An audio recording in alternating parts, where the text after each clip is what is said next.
let us talk about something that's going to make a lot of you guys smile. A lot of you guys fight. Speaking Moistly says it's fake. Like I said, I don't care if it's fake or if it's real. I remember a time when it was real, and I missed that a lot. And that's why when I saw that video, it was very important.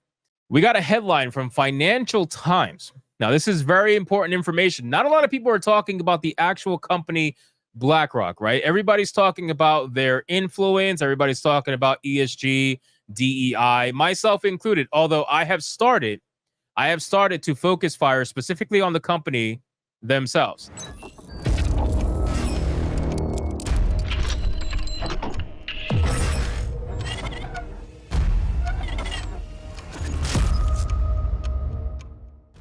I'm focus firing specifically on the company themselves because it's important for us to understand just how deep all this shit goes. Okay. So let's talk about it. Well, BlackRock apparently has stepped up security for Larry Fink after anti-woke backlash. Asset manager CEO has become a popular target for criticism over its ESG investing stance. Now, here's the most interesting thing to me. Okay.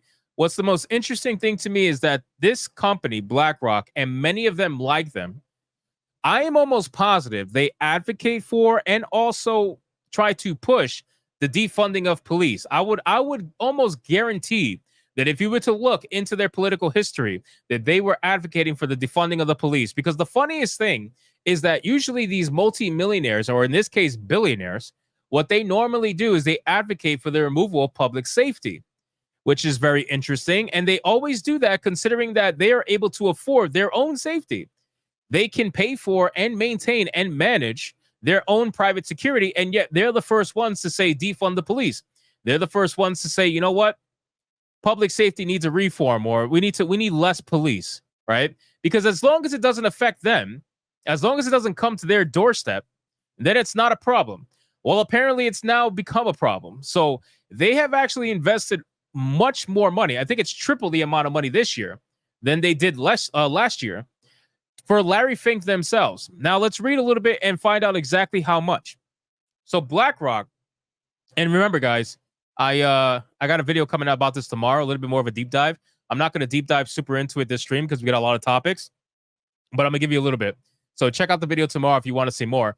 BlackRock more than tripled its spending on home security for Larry Fink last year after the asset manager's chair and chief executive became a target for anti-woke activists and conspiracy theorists. Now, of course, they're going to label us. They're going to label us as conspiracy theorists because, let's be real, that's the easiest thing for them to do, right? Anytime someone has a point, anytime somebody has something that's different against the narrative, it's automatically, hey, let's label them a conspiracy theorist, and that's going to devalue everything they say in the public eye, at least for the people who are drinking the Kool-Aid, which unfortunately is a lot of people. But here we are. Apparently we're conspiracy theorists and we're activists, anti-woke activists, but they're not activists, right? The company that literally has ESG requirements to their funding, right? They will not fund you unless you will provide proof that you are following their metrics of DEI and ESG and all that stuff. But we're the activists, right? We're the political activists, not them. No, not at all. Not them at all. That's never been the case. The 10.5 trillion money manager paid $563,513 to upgrade the home security systems at his residences. Keyword residences, right? We're talking about multiple properties during 2023, on top of $216,837 of protection by bodyguards, according to BlackRock's disclosure of executive compensation in its proxy filed earlier this year. Dude, $563,000 just to upgrade his home security systems. He spent $500,000 just upgrading his home security system. Can you imagine that? This motherfucker, this son of a bitch, man, spent $500,000, bro. $500,000 upgrading his home security system. And then he spent what most people make, what I would say double what most people make in a year, if not triple. He spent that in 1 year just on bodyguards alone. That's insane. He probably paid for the salaries of 4 bodyguards. He probably paid them around $50,000, $60,000, $70,000 a year, maybe 3 of them, three huge bodyguards. And or maybe he spent 100K on 2 top tier bodyguards. I really don't know. But it goes to show that he's very paranoid. Like, why are you paranoid? Why are you paranoid? Could you be paranoid because you know that you're doing something a lot of people hate? Could it be that? Could that be the answer? Right? And think about this for a second. $560,000. Do you guys know what that is to BlackRock? $560,000 to BlackRock is the equivalent of me going to Subway and getting a sandwich. That's the level of money. Actually, probably even less. It's probably more equivalent to me getting $1 water bottle. Like that is what we're talking about here. Because I got another article we're gonna go over about BlackRock in a little minute, talking about how much they're actually worth now. Because what they're worth now is ridiculous, right? But $563,000 to upgrade home security systems. So think about that for a second. And again, it's not just one property. It's multiple, right? It's multiple property. The guy has many different residences. So all of them are very well protected. Okay. Now let's go a little bit deeper. The 71-year-old head of the world's largest money manager has been singled out by conservatives. Oh my God. You know what I hate? I hate when they go for the simplistic argument of anybody who disagrees with you is a conservative, right? Anybody who disagrees with what they're talking about is a conservative. I know plenty of non-conservatives that do not like what BlackRock is doing, but to make it seem like a black and white blanket statement like that is ridiculous. It honestly is. It's the and they do this purposefully. We know that. Everybody's always a conservative or alt-right, right? That's how they want you to believe. Guys, we actually have almost 500 people watching on YouTube, which is wild for Hypnocast.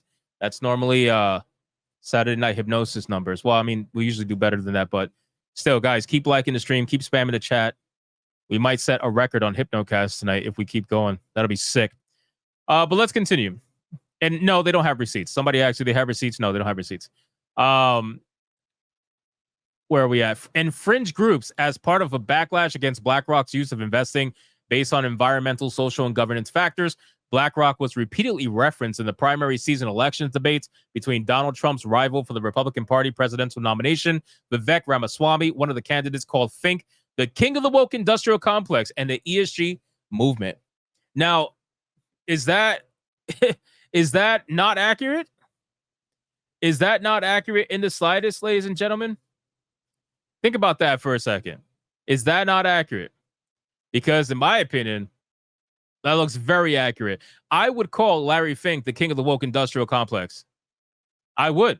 I think that's pretty accurate because that's what he is. That's what he is. If your entire thing is based on ESG, DEI, and essentially social justice, right, to some extent, then yeah, I would call you the king of the woke industrial complex, 100%, and the ESG movement. Your entire funding process is based off of how much a company is willing to commit to ESG, right? That's how your entire funding works. So if a company is going to take your money, then they have to agree that they're going to push your environmental, social, and governance factors. If they don't, then you yourself have admitted that you're going to cut their funding. You yourself admitted that you're going to impact their funding. So it doesn't matter, man. Like you can talk about this not being a thing, but it is, right? You can talk about it being a conspiracy theory, but it's not. It's literally not. You are the king of the industrial woke complex. And here's the thing. When it comes to BlackRock, actually, I should say when it comes to any company, right? Who's the one that's most likely going to get most of the blame, most of the backlash, most of the anything when it comes to a company making a decision? Who's the one? Who's the one? Think about that. They're trying to make it seem as if Larry Fink, poor Larry Fink, is being targeted unjustifiably. He's being targeted unjustifiably. Who's the one?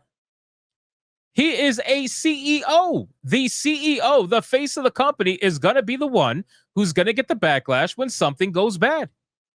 That's just the truth. Most companies, when they get when they get backlash to some degree, the CEO is going to take the fall, right? Normally, look what happened with Bud Light. The CEO was getting attacked left and right, and the VP was as well, but that's because she started it. But the CEO still was getting a lot of hate and a lot of backlash, and he was doing interviews left and right. He's the face of the company. So it's not about, oh, woe is me, woe is Larry Fink. You know what I mean? That's not what it's about. It's not what it's about.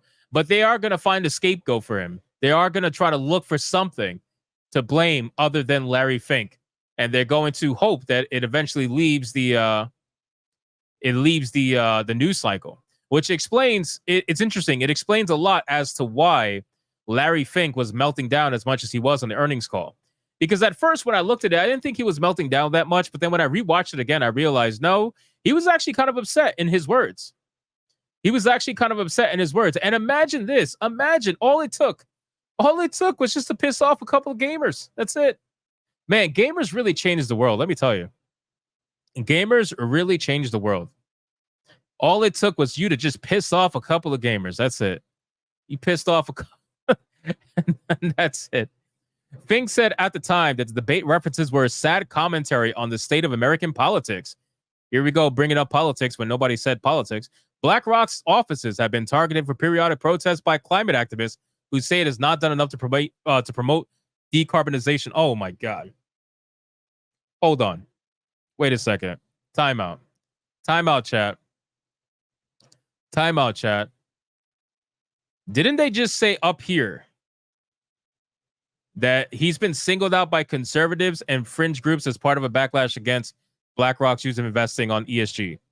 So you blamed the backlash on conservatives. But then you just openly admitted that outside of BlackRock's offices, you're getting protested by hardcore climate activists who are basically leftists. Like eco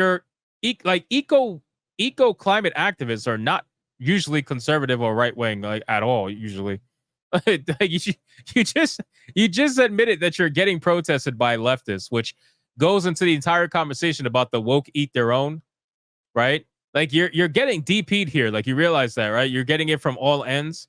You're just getting straight up gangbanged right now.